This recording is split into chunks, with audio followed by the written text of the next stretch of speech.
So welcome to Jumbo IS and welcome to our lecture series called Daily MCQ Practice. In this lecture series, we cover a particular day's current affairs through a set of 4 to 5 MCQs. The idea behind this lecture series is very simple. We want you to develop this daily habit of practicing MCQs from current affairs. Because if you'll do so, then 4 to 5 MCQs would add up because you'll be practicing them on a daily basis. So they would add up to more than 1200 MCQs by the time you're ready for your prelims examination. And ask any serious aspirant or any successful one, 1200 MCQs from the topic of current affairs alone are more than sufficient. You don't have to worry about your current affairs portion as far as your prelims examination is concerned. So make this lecture series a part of your daily routine, a daily habit of yours. All right, let's begin today's session, starting with question number 1. So, consider the following statements regarding Indian Council of Agricultural Research. It was established in 1929 as Imperial Council of Agricultural Research. Prime Minister of India is the ex officio president of ICAR. Its headquarters are in New Delhi and it functions under Department of Agricultural Research and Education. Okay, so look, Indian Council of Agricultural Research, as the name suggests, okay, it is related to agricultural research. But one thing which is not mentioned in the name, but ICAR is related to it, is agricultural education. Okay, it takes care of agricultural education in agricultural universities, research centers, labs, okay, all over the place in India. So ICAR, just remember this part, is related to agricultural research and agricultural education. Okay, now ICAR is a statutory body. Sorry, I should say not statutory, but just a second. Yeah. So ICAR is an autonomous agency.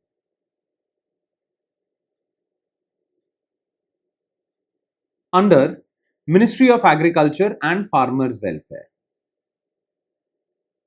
Okay. Actually, under Ministry of Agriculture and Farmers Welfare, there is this department, Department of Agricultural Research and Education. Under that, ICAR functions as autonomous agency. Okay. Now, the reason why ICAR was in the news was because 17th July every year is celebrated as the foundation day of ICAR.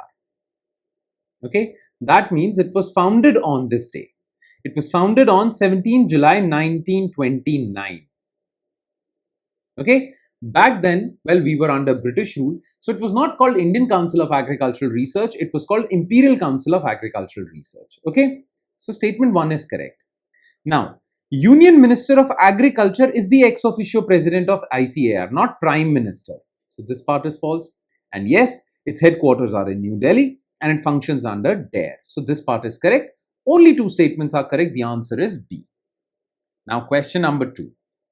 Consider the following statements regarding earthquake resilience in India. India is divided into 5 seismic zones as per the classification made by Bureau of Indian Standards. New Delhi lies in zone 4, which means it is prone to high seismic activity. Bhukamp app, developed by National Center for Seismology, provides real-time earthquake alerts. Which of the above statements are correct? Now look, India is quite prone to earthquakes, okay? Because, well, the Indian plate is still colliding with Tibetan or Eurasian plate. Okay, not Tibetan, Eurasian plate. That's where we get the Himalayas. Because of this collision between Eurasian plate and Indian plate, well, we got Himalayas. But the Indian plate is still pressing against the Eurasian plate, and that is why Himalayas gain height every year. Some millimeters, but they gain height. Nonetheless, because these two tectonic plates are rubbing against each other or are pressing against each other, India, northern India, is prone to high seismic activity. Plus, when we talk about Deccan Plateau, the Deccan Plateau also has some fault lines. So therefore, there in the Deccan Peninsular region also there are some seismic activity, earthquake prone areas. Therefore, India overall has a lot of areas which are prone to earthquakes. Now, Bureau of Indian Standards basically divided India or India's map into 5 zones. Okay, zone 1 is, well, where earthquake impact is negligible, almost 0. Zone 2 is where earthquake impact would be low. Zone 3 would be where earthquake impact would be moderate. Okay, then there is zone 4, which is high earthquake vulnerability, and zone 5, well, very high. These areas are highly prone to earthquakes and, well, highly prone to earthquake related damage. These are hilly Himalayan regions, northeastern regions, mostly lie in zone 5. Okay, so first statement is absolutely correct. Now about New Delhi. Well, New Delhi is close to foothills of Himalayas and there are some fault lines also. So New Delhi is prone to high seismic activity. In fact, like but a week back, New Delhi or Delhi, the NCR region, faced seismic activity. Okay, now New Delhi lies in zone 4, which is high seismic activity. So this is also correct. Now, well, Indian authorities have taken a lot of initiatives to prepare people against earthquakes. Okay, now we have a lot of early warning systems, we have a lot of earthquake monitoring systems, monitoring stations, we have national disaster management, national disaster response force, state disaster response force. So we have taken a lot of initiatives with respect to preparation. One such initiative is Bhukamp app. You can download this app as well, and it was developed by National Center for Seismology, which provides real-time earthquake alerts. So this is also correct. All three statements are correct. The answer is D. Question 3.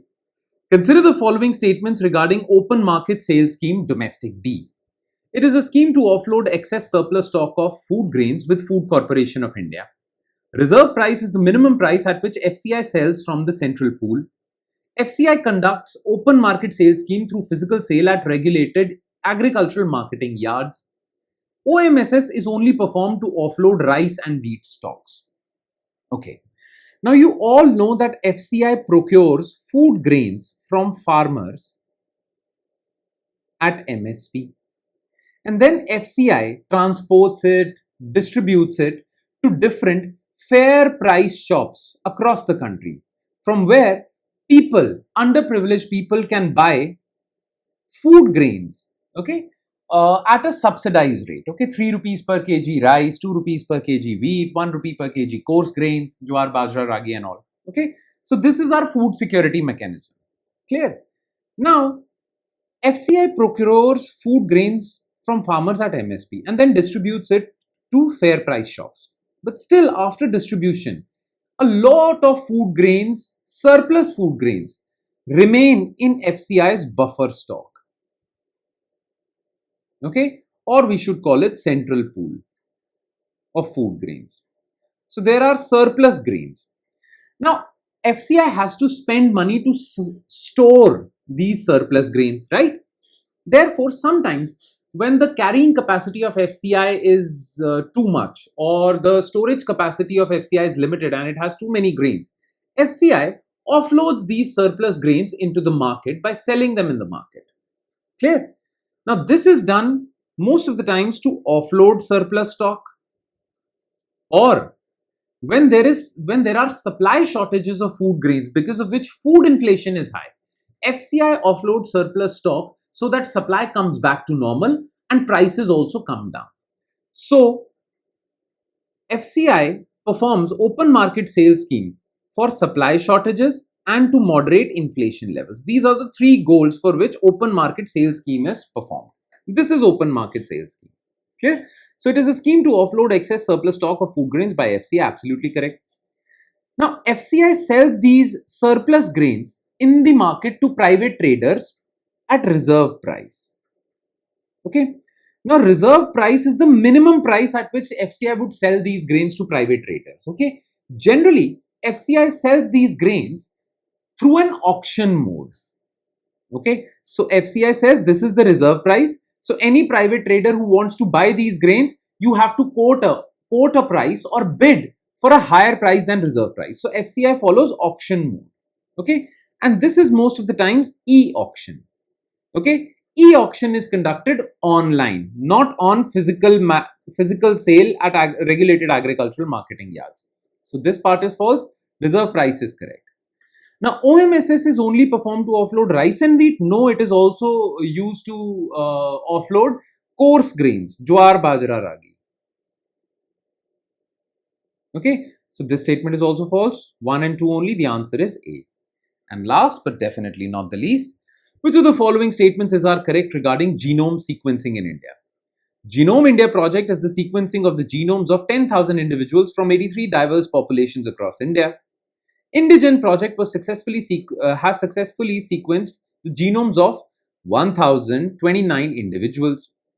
Genome sequencing has the potential to significantly aid the development of personalized medicine in India. Okay.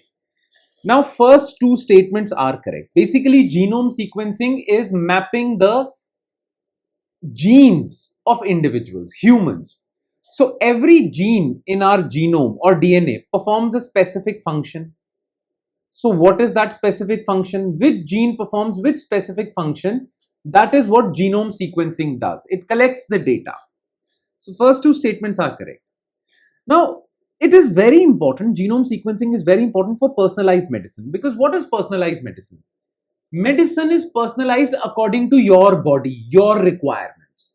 And your body, your requirements can be best known through your DNA. That is why genome sequencing has the potential to aid in the development of personalized medicine. So, this is also correct.